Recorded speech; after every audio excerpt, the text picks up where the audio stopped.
If you're ready to explore the Hebrew roots of your Christian faith, then grab your Bible and let's get started. Shalom, shalom. Welcome back to Tuesday night Torah Studies. I know that it's going to be a very busy day for very busy night for everyone, but I am still hanging in here, and hopefully the internet will work tonight. I know that there are millions and millions of people on the internet on tonight because of what's going on here, at least here in America. So we have just a little bit to complete of Exodus 34. We're going to continue that on today. So we ended with Exodus 34 verses 1 through 9. And as I said, we're going to continue that. And what we're doing, we're reading more about Yehovah's mercy, his faithfulness, his kindness, his grace, as he renews the covenant with Israel after failure with the golden calf, emphasizing his commitment with them. This marriage covenant ceremony that they had that happened in Exodus chapter 20, children of Israel already have broken those vows, and he is still willing to stay committed to them.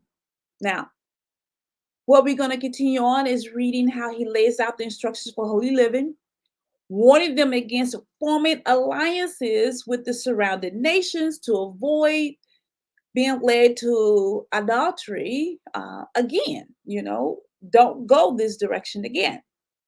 So the passages that we're going to read today, we will continue revealing Elohim's mercy, his desire for Israel's pure devotion, setting a foundation of worship and obedience that will guide them in the promised land. Remember, the goal is to get to the promised land.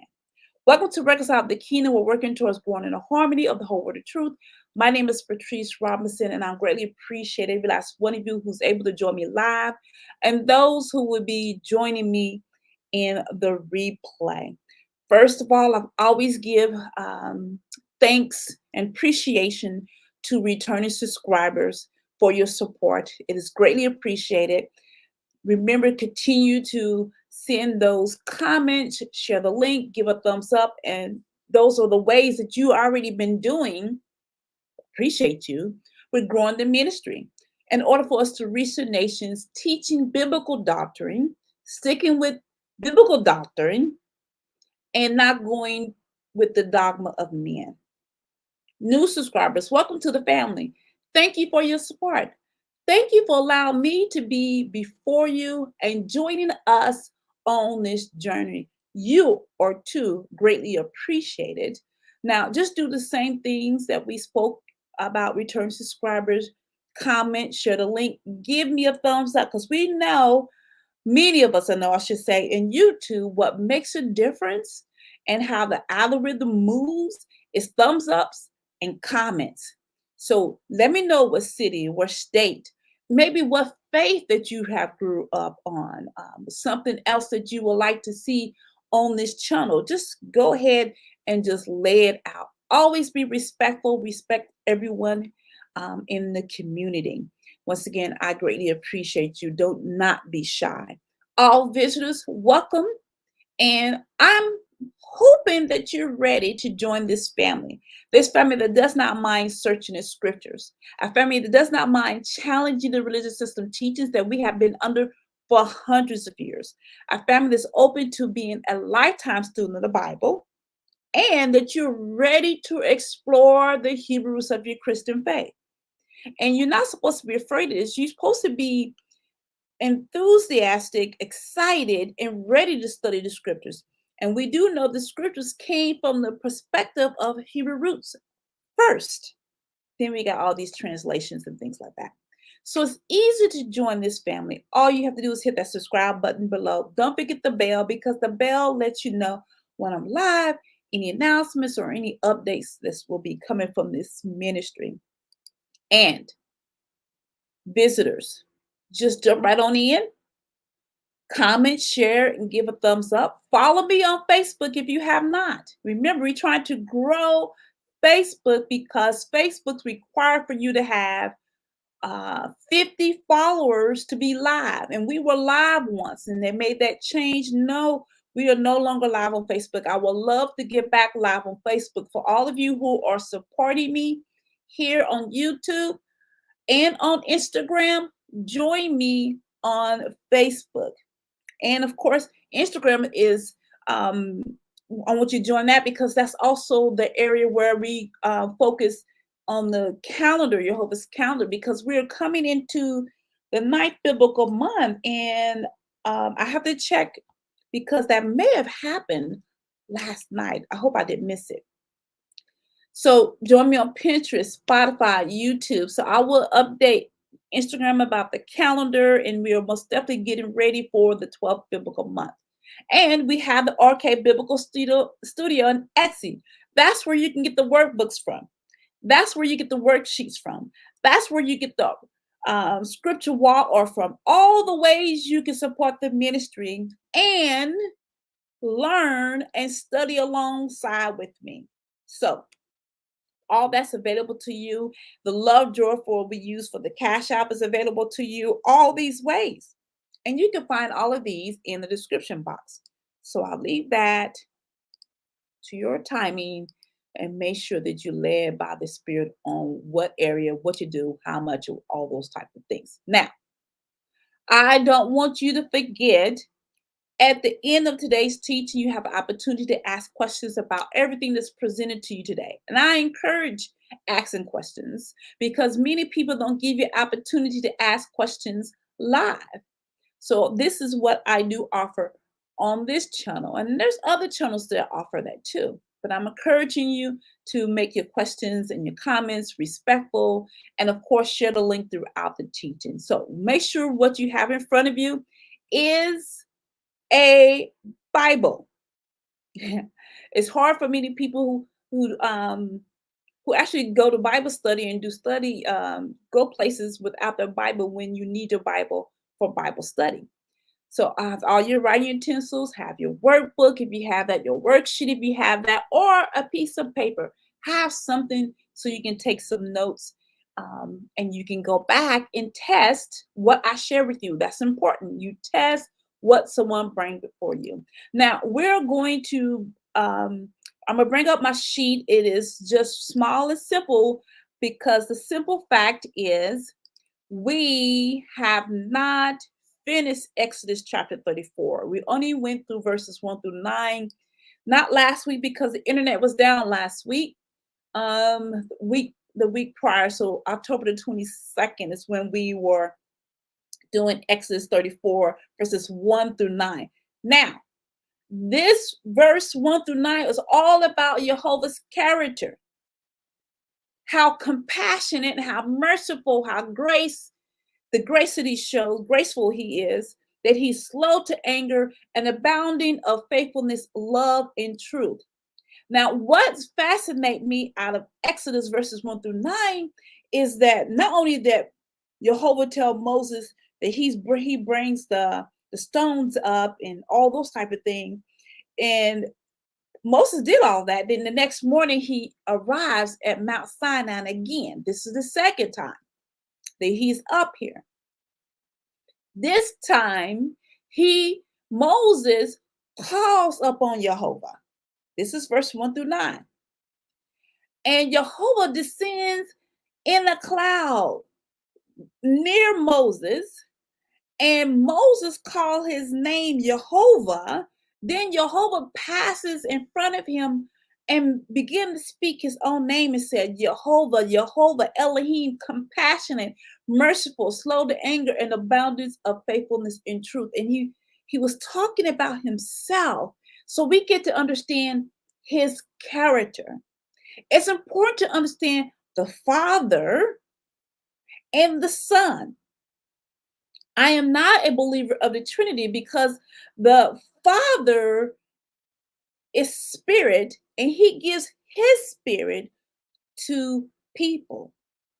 And of course, this is the spirit that was up on Yeshua, and that same spirit is given to us. So most definitely, it's important to understand those first 9 verses. Now we're going to continue with Exodus 34 and we're going to complete it today. Let's go ahead and move that. And I'm going to rule the sheet. Simple fact is because it's not completed. And of course, we will go over it next Tuesday with our complete beautiful sheet that I usually try to spiff up. Now, verse 10. Then Elohim said, behold, I am going to make a covenant. Before all your people, I will perform miracles which have not been produced in all the earth, nor among any of the nations. And all the people among whom you live will see the working of Yehovah. For it is a fearful thing that I'm going to perform with you. Be sure to comply with what I am commanding you this day.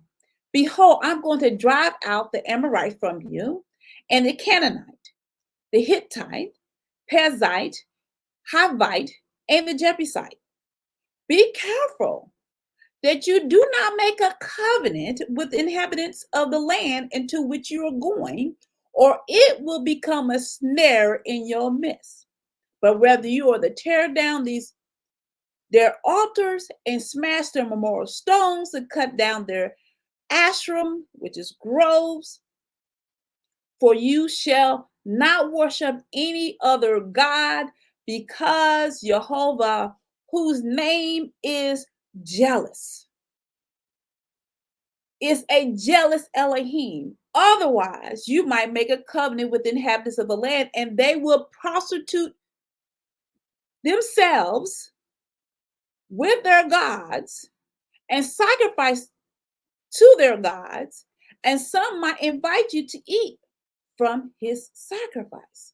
And you might take some of his daughters for your sons, and daughters might prostitute themselves with their gods, and cause your sons also to prostitute themselves with their gods. And you should not make for yourself any gods cast in metal. So these 17 verses, from verse 10 to 17 passage, will give you understanding why the children of Israel would not eat, when we find in Acts, they would not eat among pagans. They would not associate themselves with pagans,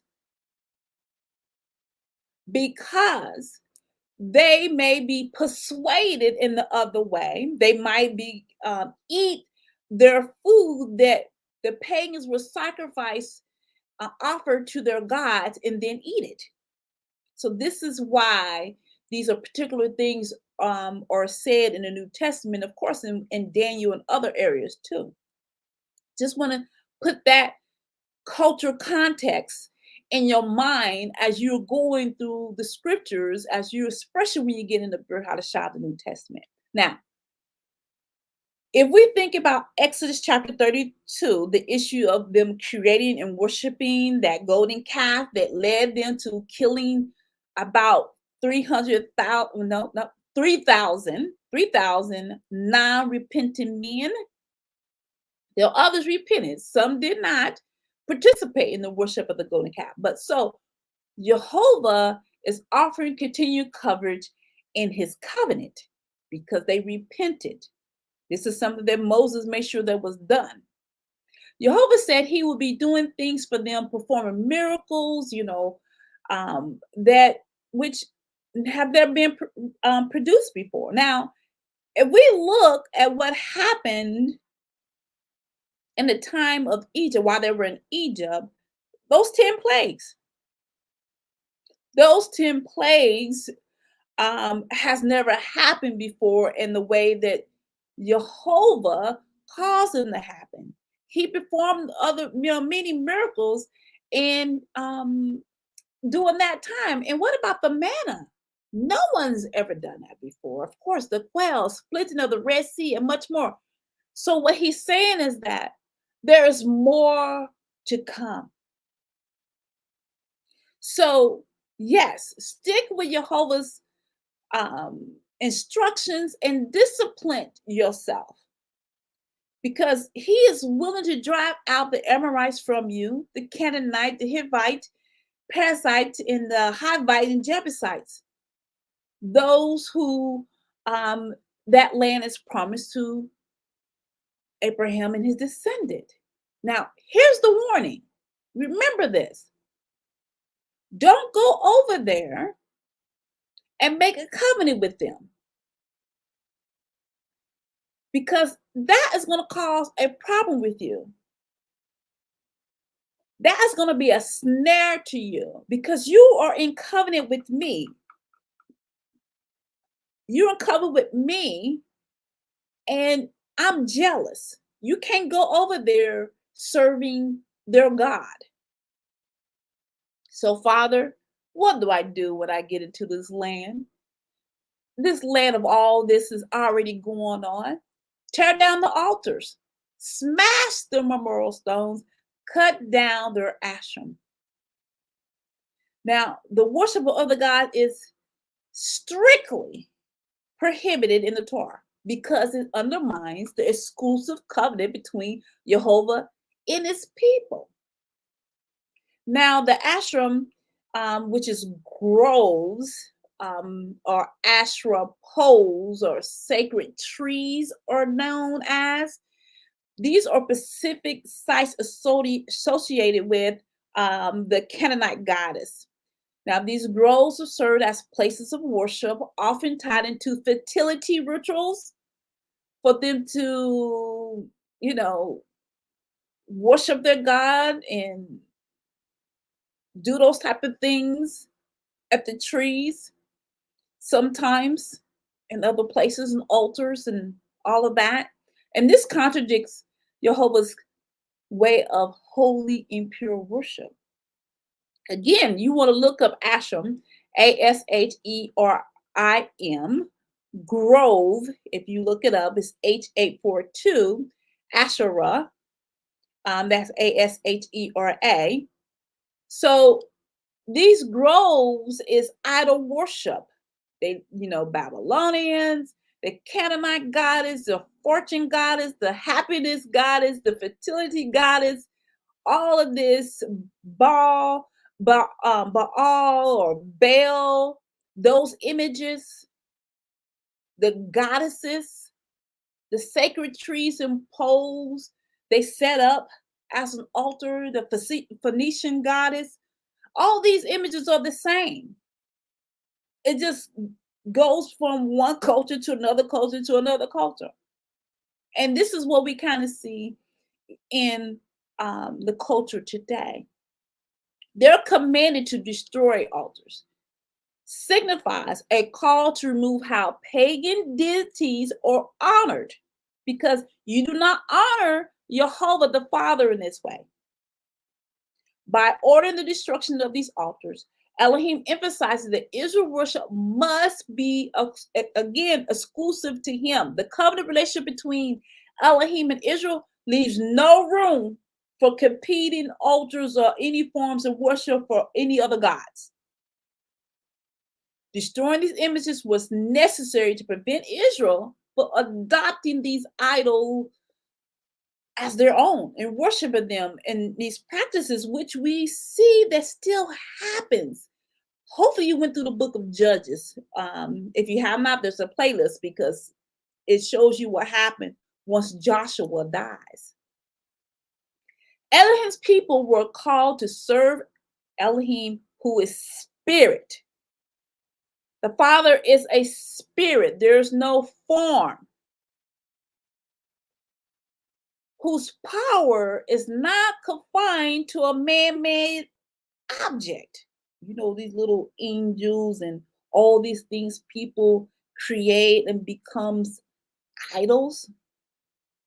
This and the golden calf must be eliminated. Does not leave any room. Israelites should not do it.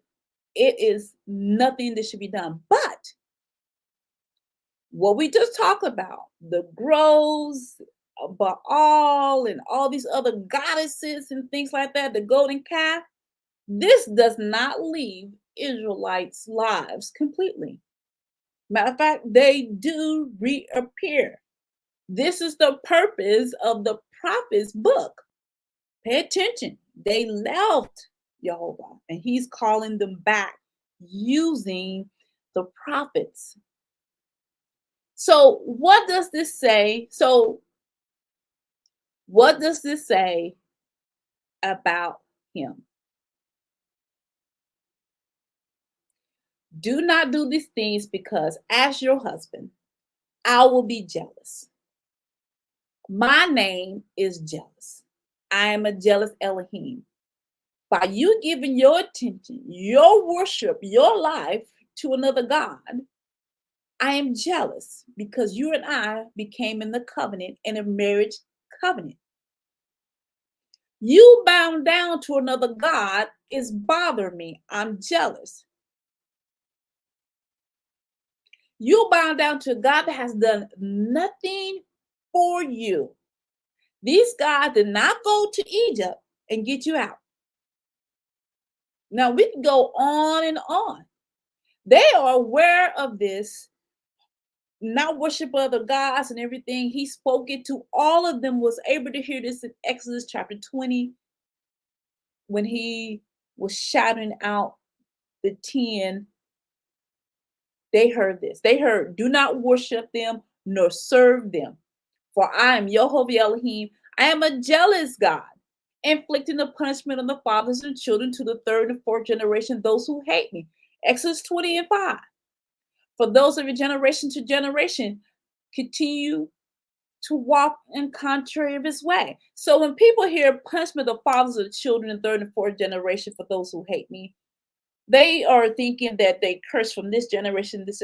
They're talking about people who's in contrary with him. He's talking about someone who decided from the fathers, from the children, and the next generation who hates him, who decides to walk in contrary in the way that he said. So you'll follow on the path of your father and your grandfather and on, and you're teaching your children to do the same. This is what he's talking about. Those who hate him. Let's continue, because Yehovah continues to remind the people about other things. You should keep the feast of unleavened bread. For 7 days you are to eat unleavened bread, as I commanded you, at the appointed time in the month of Abib. For in the month of Abib you came out of Egypt. This is why the first biblical month is important.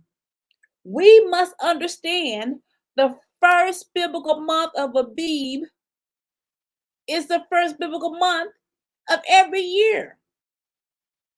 This is by Yehovah's design.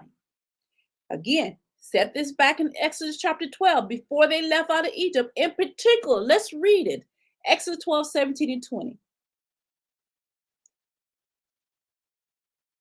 Actually, you should go back 18. In the first month, on the 14th day of the month at evening, you should eat unleavened bread until the 21st day of the month at evening. That's as simple as it can get. Simple as it gets. It is written. First month, 14th day in evening to the 21st day at evening. That's unleavened bread. Now, let's not forget, because many people acknowledge the first month during the time of Rosh Hashanah in the 7th month, and some on the 8th month, depends on what the biblical moon. Now, during the Feast of Trumpets is the 7th month that people celebrate the first month. During the Feast of Trumpets, Yom Teruah. Now, I understand for the reason that they came up with. The reason is that there's no longer a temple. So I understand that's their reasoning. But I want to remind you in Exodus chapter 12, Exodus chapter 34, there's no temple. There's no tabernacle. Yehovah set his calendar in place prior to a temple and a tabernacle. Go figure that. Who would have messed that? Who would not have known that? Yes.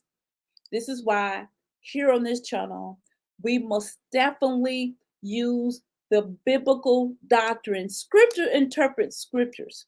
We do not add and mix the dogma and tradition of man. This is why I'm encouraging you to subscribe to this channel and share it with your loved ones and your family members, because you and we all need to learn what is written. Verse 19 of Exodus 34. The firstborn from every womb belongs to me, and all your male livestock, the firstborn from cattle and sheep. You shall redeem with a lamb the firstborn from a donkey. And if you don't redeem it, then you shall break its neck. You shall redeem all the firstborn of your sons. None are to appear before me empty-handed. Now, the firstborn is redeemed, and we witnessed this in Exodus, probably chapter 10, maybe further than that. This is when they put the blood on the doorpost. This is for the firstborn. The firstborn. This is the death of the firstborn. This is why Pharaoh's son died. Now, the firstborn being redeemed is not the only job that they have, actually. So the firstborn has to give also a first shackle, just as well as any other male that's 20 years and up. The rich should not pay, the rich people should not pay more, the poor should not pay less. It's like a half shackle. Now, when I try to get a calculation of what the half shackle is today, it says about $10.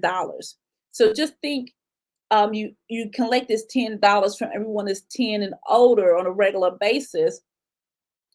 This money, this contribution to Yehovah to make an atonement, that's what it is. It's atonement money for yourselves. Now, it's atonement money that is the upkeep of the tabernacle.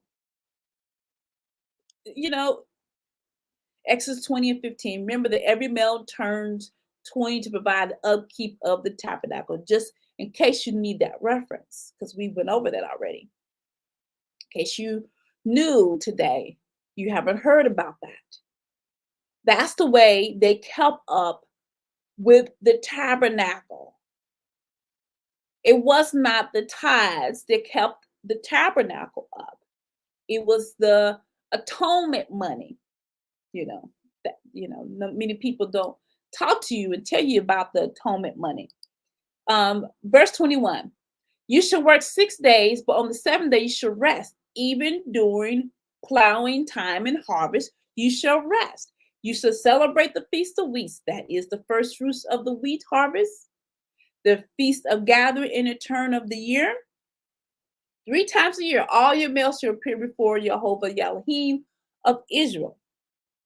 And once you get into Deuteronomy, it's going to say families. See, people just stick on the males and don't understand that it includes families. For I will drive out nations from you and lord your borders. No one will convert your land when you go up 3 times a year and appear before Yehovah Elohim. So the people must go up during the week of Passover unleavened bread in the first fruit of the barley. Then the people go up again during the Feast of Weeks, which is the first fruit of the wheat harvest. And then they will go up again during the ingathering, which is tabernacle. You should not offer the blood of my sacrifice with unleavened bread, nor is the sacrifice of Passover to be left over until morning. They have to eat that in one day. You should, just like it happened in Egypt, you should bring the very first of the first fruits of your soul to the house of Yehovah Elohim. You should not boil a young goat in its mother's milk, because that's what the pagan people did. Nothing with cheeseburgers, but because that's what the pagan people did. Then Yehovah said to Moses, write down these words, for in accordance with these words, I made a covenant with you and with Israel. So he was there with Yehovah 40 days and 40 nights. He did not eat bread or drink water. He wrote on tablets the words of the covenant, the 10 commandments. So again, we have Yehovah continuing setting in stone his calendar, letting you know about the days of rest, which is the weekly Sabbath, the time of rest during the plowing and harvesting. That's the primitive feast, which is what we talk about: Passover, unleavened bread, and first fruit of the barley, which is all in the first month of Abib, the first month of the biblical year. And then you have the other feasts that they will go up: the Feast of Weeks, Feast of Tabernacle. Now, each of these feasts has been replaced. I wonder if I have that video, that clip. Each and every last one of these videos have been these feasts have been replaced. I am trying to find my I want to share it with you if I can find it, and I might have to, let's see here, give me a moment.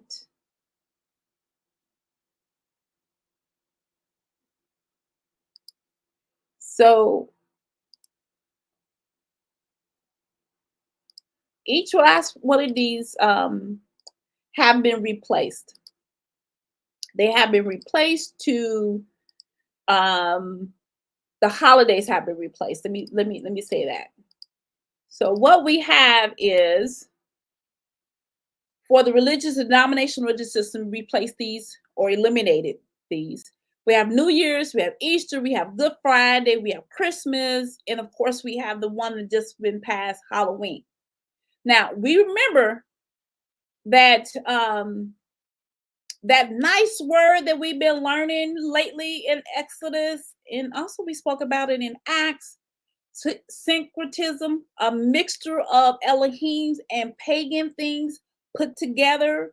And this is what we have seen or continue to see here on in today's age. Yehovah, and get this in your head, Yehovah did not stand or allow the children of Israel to mix it up. He did not allow them to just mix up and do what they wanted to do. Let's see, I'm trying to see if that's the PowerPoint. Nope, it's not in that one. He did not allow them to do that. So what makes us think that we ourselves are allowed to do that? Trying to find it. If I don't find it today, I'll bring it up next week. Now, in the meantime, Moses got the 10 Commandments written down again.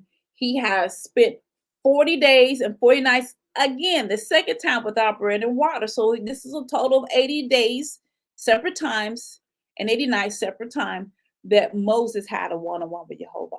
And he's not the only one who have done this. So he had to do it twice. But we do know that Yeshua did the same thing in Matthew 4, 1 through 11. You know, at the time Yeshua led by the Spirit in the desert to be tempted by the devil, he fasted 40 days and 40 nights. Afterward, he was hungry. The tempter approached him and said to him, "If you are the son of Elohim, command these stones to become loaves of bread." This is how we understand that Moses, again, is a shadow picture of Yeshua. He is a shadow picture of sure. So when you're using your workbook, I wonder if I can find the page. There's a lot going on today. In your workbook, did you find the Messiah? This is where this stuff goes into. Yes, we found the Messiah. We found Moses, a shadow picture of Messiah. He fasted for 40 days and 40 nights. And Yeshua did the same thing. They both did the same. That's where that goes. Did you find the Messiah? Things like that that you see and recognize as a shadow picture of Yeshua. That's where that goes. Verse 29. And it came about when Moses was coming down from Mount Sinai, and the 2 tablets of testimony were in Moses' hand as he was coming down from the mountain, that Moses did not know that the skin of his face shone because of his speaking with Yehovah. So when Aaron and all the sons of Israel saw Moses, behold, the shine of his face shone, and they were afraid to approach him.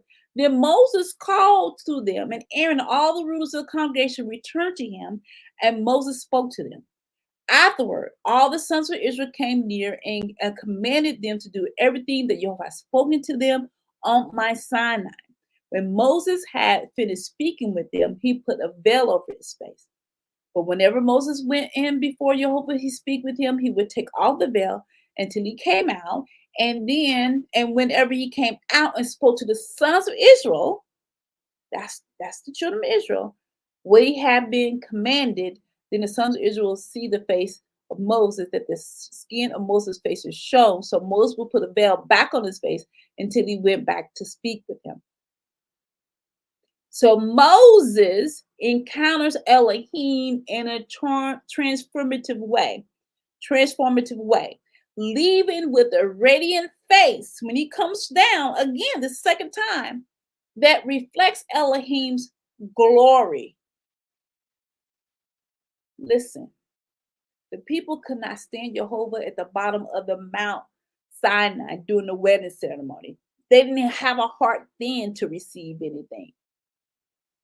They don't have the heart to stand before Moses when his face is shown. Now, if you remember, this situation is similar again. We have someone else's face who shines like a sun. Matthew 17, verses 1 through 7. You also find this passage in Luke chapter 9, verses 28 and 29. Read them together. It's Matthew 17, 1 through 7. We're just going to read maybe verses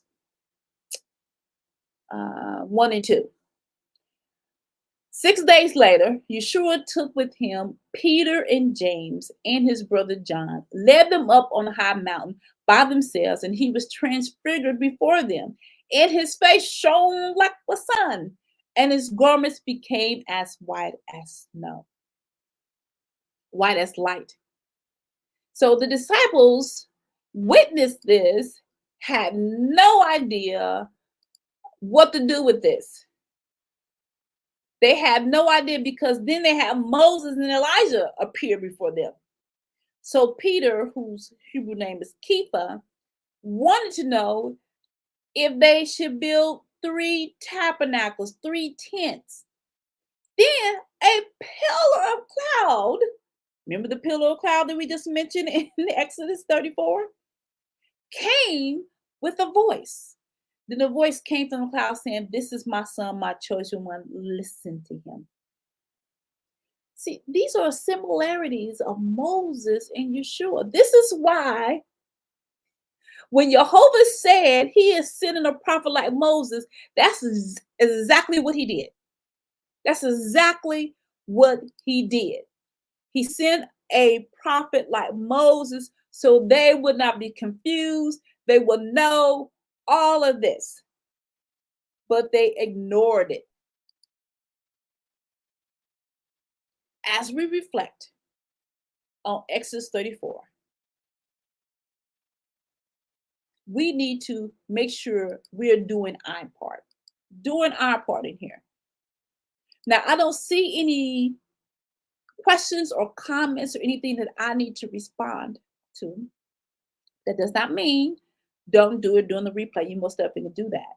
But I want us to remember and make a commitment of our lives to exclusively have a devotion, clearing away anything that competes with our worship with Elohim, like the Israelites were called to do. We need to examine our lives. We need to identify idols that's in our life. Remove any distractions from our faith journey. Spend the rest of this week. We will meet on Saturday, 10 o'clock in for Acts chapter 16. But I want you to take time to clear your altars by recognizing and addressing anything that might be drawing your heart away from Elohim. Let this be a step towards a more focused, wholehearted relationship with the Father. Each time that the Messiah, Yeshua, walked, he's always given the Father the glory. And so shall we. We will remember what the Master tell us to do. Now, again, don't forget to join me on Saturday at 10 o'clock a.m. for Acts number 16. As always, man does not live by bread alone, but lives by every word that comes out of the mouth of Yehovah, which we are learning right now. It is the Torah. Have a blessed rest of the week. And again, I will see you, if the Father is willing, on Saturday at 10 o'clock a.m. Thank you. I greatly appreciate it. That's what it is.